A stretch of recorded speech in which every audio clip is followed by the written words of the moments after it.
So I think I know what's going on. That doesn't mean I understand it any better, but I think I know what's going on. Hi, I'm Shaggy. I'm Philalitea, and I get kind of excited when I understand things in the popular milieu that don't make sense to me initially.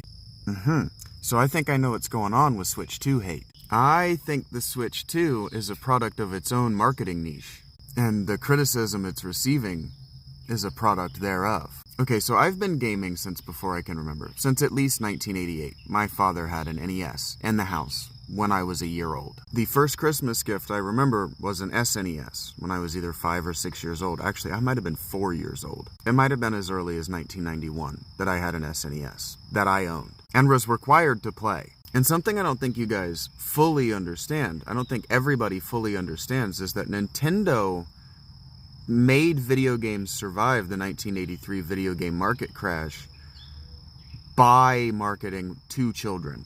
By telling parents, these are toys for children. And so what you may not understand is that before Nintendo did that, video games were gambling machines for adults. There was a real push in places like New York that had already banned pinball machines as gambling machines to get rid of arcades in the 80s. So when the market crash came in 83, US cities were just prepared to let video games die because they saw them as ways to steal money from adults.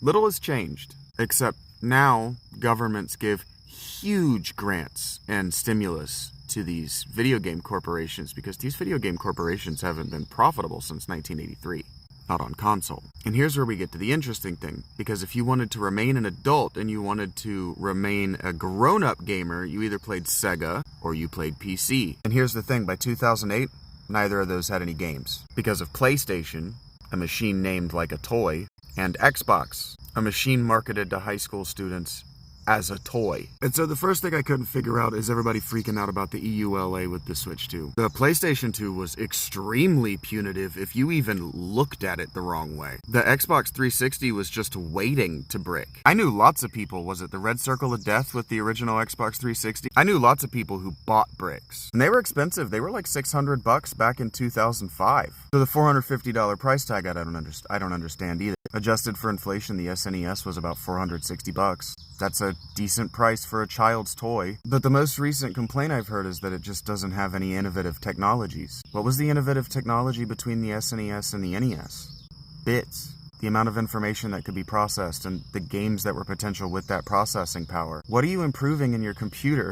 The processing power. Gimmicks are always gimmicks. Guys, it's just a fancy Game Boy.